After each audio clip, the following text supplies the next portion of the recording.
আপনাকে ধন্যবাদ এবং আমার সহ বিজ্ঞ আলোচক তাদেরকে ধন্যবাদ জানাই।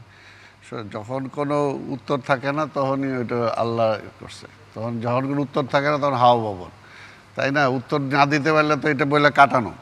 সবচেয়ে বড় কথা হলো কি, সরকার সিস্টেম লসে পড়ে গেছে। এই সরকার সিস্টেম লসে পড়ে গেছে। তারা নিজেরা সরকারের মেয়াদ বাড়াইতে যায় এবং সেই জায়গায় বিভিন্ন এই ধরনের প্রশাসনকে ব্যবহার করতে যেয়ে সব জগা খিচুড়ি পাকায় ফেলছে এবং পাবলিকের উপর, জনগণের উপর ডিপেন্ড না করে আজকে এদের উপর ডিপেন্ড করছে। যেটা আমি আপনার এখানে এর আগেও আমি বলছি যে একটা সময় আসবে যখন সরকার এদেরকে কনসেশন দিতে দিতে এমন একটা পর্যায়ে যাবে, এরপর কনসেশনও দিতে পারবে না। তখন এদেরকে ফেলে দেওয়া ছাড়া, রিজেক্ট করা ছাড়া কোনো উপায় থাকবে না সরকারের। আপনার এখানে আমি বলছি, তো এটা হলো আজকে বাস্তব অবস্থাটা, যে আজকে এদের মেয়াদ উত্তীর্ণ হয়ে গেছে। এখন এদেরকে আর সরকারের দরকার নাই, এই কারণে এদেরকে এখন ফেলে দিতে পারে। আর তারপরে যদি যখনই কথা আসবে উত্তর না থাকলে বিএনপি করছে, আরে ভাই বিএনপি করছে তাই বলে কি আপনি করবেন নাকি? বিএনপি কি করছে সেটা তো প্রশ্ন না। কথাটা হয়েছে যে এখন এই ঘটনাটা ঘটছে, কোনোভাবেই একটা ব্যক্তি এখন এখন আপনি ওর উপরে ছেড়ে দিচ্ছেন। যদি এদেরকে এরা করলো কীভাবে, যখন আপনি ওই যে যেটা বললাম আমি, যে তারা ক্ষমতায় দীর্ঘায়িত করার জন্য এদেরকে ব্যবহার করছে। আমরা তো দেখছি, এখনও আছে, এটা তো লুকানোর কোনো ব্যাপার না। নির্বাচনের পরে পুলিশের ঊর্ধ্বতন কর্মকর্তারা নিজেরা প্রকাশ্যে বলছে যে আওয়ামী লীগকে এই সরকারকে ক্ষমতা আনছে নাকি, আমরা আনছি।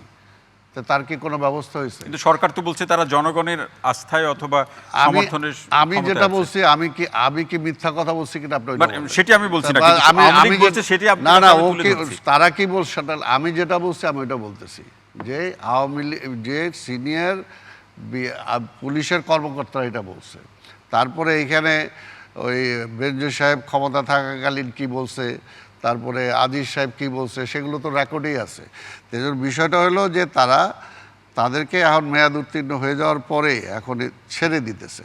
এইভাবে তো সবচেয়ে বড় কথা হলো যে এখানে একটু সালাম ভাই একটু বোঝার চেষ্টা করি, মেয়াদ উত্তীর্ণ মানে কি এখন আর প্রয়োজন নাই? তাই তো মনে হচ্ছে। যদি প্রয়োজন থাকতো তাহলে তো এভাবে ফেলতো না। যতক্ষণ তাদের ক্ষমতা ছিল, হাতে স্টিক ছিল, লাঠি ছিল, তখন কিন্তু খোঁচা দিতে পারে নাই।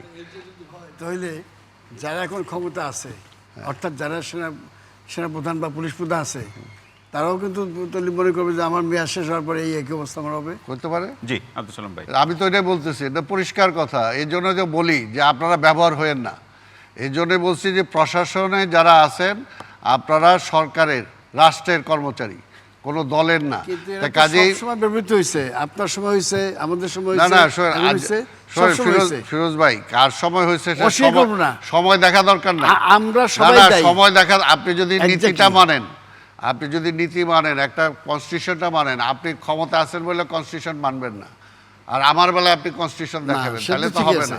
আজকে তো সেটাই, সেই কথাটাই তো বলতেছি, সেই কথাটাই বলতেছি। আপনি বলেন যে সেই সময় যখন এই একজন মানে ড্রেস পরা লোক যখন এটা বলছে, তখন কি তার বিরুদ্ধে কোনো ব্যবস্থা না হয় নাই? এটাই হলো, এই কারণেই সে ক্ষমতার অপব্যবহার করছে, এবং ক্ষমতার অপব্যবহার করার কারণেই সে এত কিছু করতে পারছে, তাই না? তাই এটা কারণ, এটা তো তাদেরকে তো প্রতি বছর বছর তারা তাদের ইনকাম কি আছে না আছে তারা দেয় না সরকারকে। তো সেই জায়গায় হঠাৎ করে কি এতগুলো এক মাসে হয়ে গেছে, এক বছর হয়ে গেছে? এখন সবচেয়ে বড় কথা হলো যে এখন যদি এটাকে করতে চাই, একটা হলো যে সরকারকে আজকে পরিষ্কার যে জনগণের জন্য, যেটা বলতেছি যে জনগণের, আপনার শুধু এটাকে আইজি বলেন, সেনাপ্রধান বলেন, তারা প্রধান বিচারপতিকে নিয়োগ দিল, এই প্রধান বিচারপতির এদের অনেক রায় দেওয়াইল। তারপরে যখন আবার এই প্রধান বিচারপতি কিছু কিছু যায় তার নীতি নৈতিকতার প্রশ্ন তুলল, তখন আবার তারে ভাগায় দিল, এবং সেসব বললো কি যে তিনি দুর্নীতি করছেন। তাহলে বিষয়টা কোথায় যায় দাঁড়ায়? অর্থাৎ আপনি যখন ব্যবহার করতেছেন তখন আর দুর্নীতি নাই, আর আপনি যখন ব্যবহার শেষ হয়ে গেল তখন দুর্নীতিবাজ হয়ে গেল। এটা তো তাদের দুজনের উপরে শুধু লাইবিলিটি।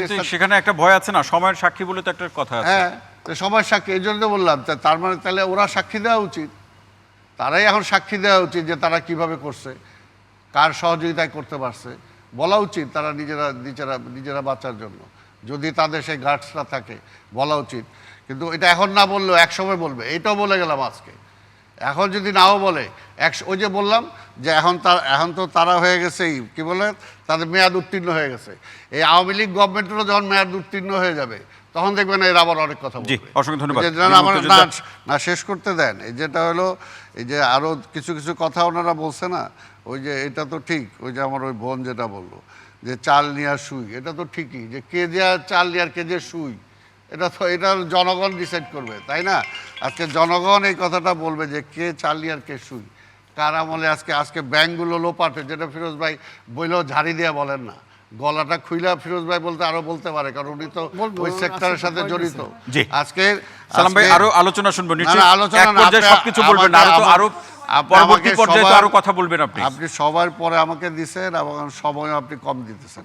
আমাদের কথা হলো যে আজকের এই জন্য যেটা বলতেছি যে মূল সমস্যাটা দেশের অর্থনীতি আজকে 12টা বাজে গেছে, শেষ হয়ে গেছে।